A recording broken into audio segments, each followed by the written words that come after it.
Very good morning, students. How are you? I hope all of you will be fine. I am your science teacher and today I am going to teach you science of class 5th. Now today we continue chapter 7, air and water, and today we do part 3rd. So now see in the book. This is your science book, science of class 5. Now open chapter number 7. See here, this is the chapter number 7, air and water, हवा और पानी. तो आज हम बच्चों इसका part 3rd करेंगे. So now open page number 68. Now see page number 68, and today we start from air, water यानी पानी. क्योंकि अभी हमने एयर के बारे में पढ़ा था, एयर की प्रॉपर्टीज़ हमने पढ़ी. अब हम वाटर के बारे में पढ़ते हैं कि वाटर हमारे लिए कितना इम्पोर्टेंट है. All of you know water is the most important liquid on earth. हम सभी जानते हैं कि हमारी अर्थ पर जो पानी है वो कितना इम्पॉर्टेंट है. All plants and animals need water to live. सभी पौधों और जानवरों को जिंदा रहने के लिए पानी की ज़रूरत होती है. People have many uses for water besides drinking.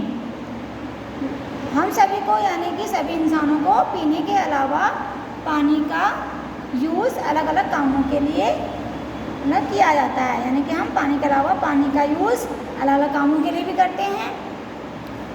They use it for washing and cooking.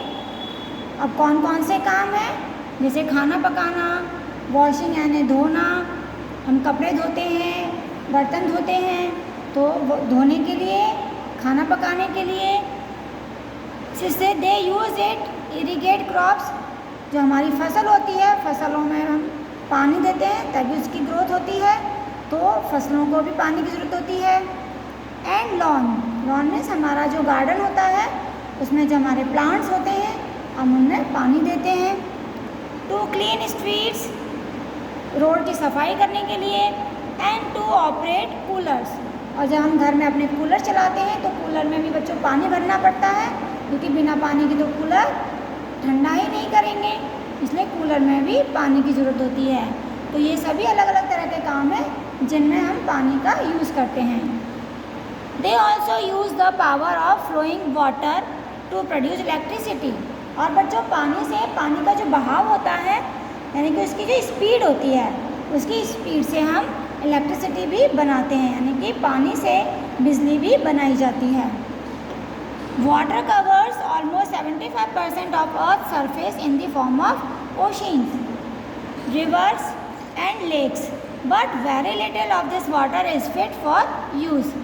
देखिए हमारी अर्थ पर 75% पानी पाया जाता है, जो कि ये पूरा पानी कहाँ कहाँ पाया जाता है.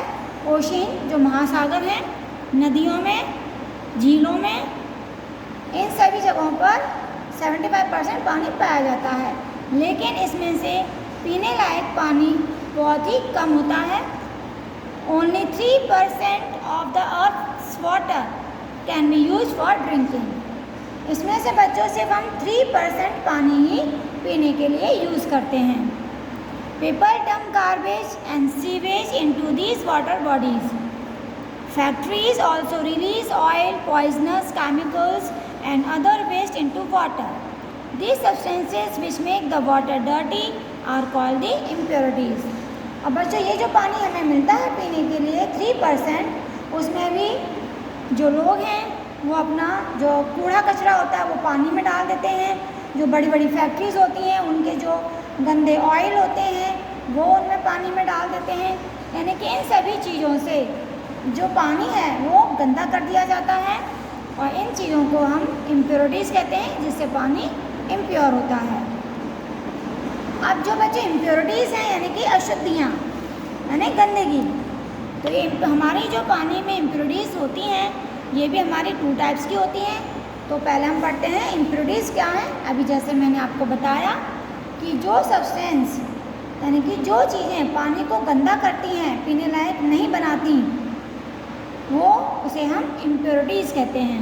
The substance that make the water unfit to use and call the impurities.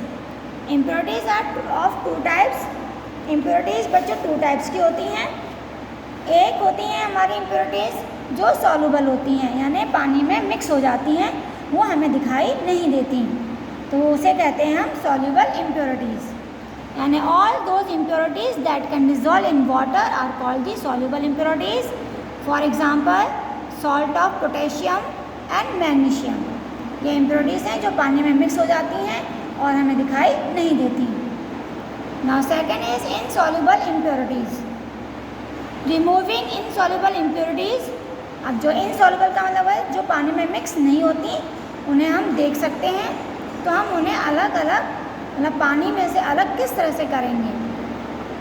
All those impurities that do not dissolve in water are called the insoluble impurities. For example sand and mud. अब जैसे मिट्टी होती है या बालू होती है, जब वो पानी में उसको मिक्स किया जाता है तो शुरू में बच्चों हमें ऐसा दिखाई देता है कि वो पानी में मिक्स हो चुकी है, लेकिन when we see after some time the sand और मड जो है उसके बॉटम में इकट्ठा हो जाती है, mean it collects at the bottom of container. जो भी हम जिसमें भी पानी होता है उसके बॉटम में वो नीचे मिट्टी बैठ जाती है, तो वो हमें दिखाई देने लगती है। तो ये है हमारी insoluble impurities. Now purification of water. अब बच्चों पानी जो इम्प्योर हो चुका है, अब हम उसको प्योर किस तरह से करेंगे। तो वाटर को प्योर करने के अलग अलग मेथड हैं, तो हम मेथड्स के बारे में स्टडी करते हैं कि पानी को हम किन किन मेथड से प्योर कर सकते हैं।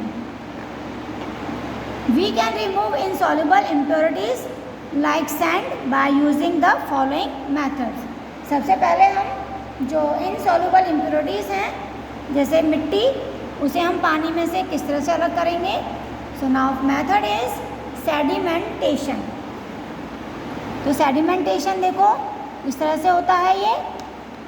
इसमें हम इस प्रोसेस में क्या किया जाता है, in this method a mixture of water and insoluble impurities is allowed to stand undisturbed in a container for some time.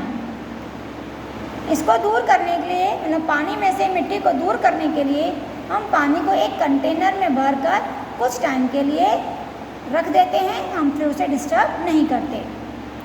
The heavy insoluble impurities settle down at the bottom of the container।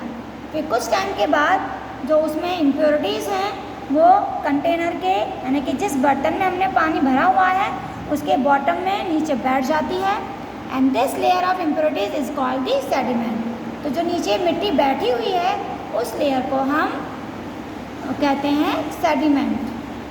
When the impurities settle down clear water left above the layers of impurities. जब बच्चों मिट्टी नीचे बैठ जाती है तो उसके ऊपर जो पानी होता है वो बिल्कुल साफ़ होता है, उसके अंदर कोई गंदगी नहीं होती। So this is called the sedimentation. तो इस प्रोसेस को कहा जाता है सेडिमेंटेशन।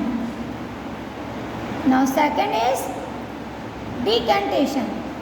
बच्चों सेडिमेंटेशन सिर्फ यहीं तक प्रोसेस होता है, मिट्टी नीचे बैठ जाती है और ऊपर साफ पानी आ जाता है वो, लेकिन अभी कंटेनर के अंदर ही है, तो ये प्रोसेस होता है सेडिमेंटेशन।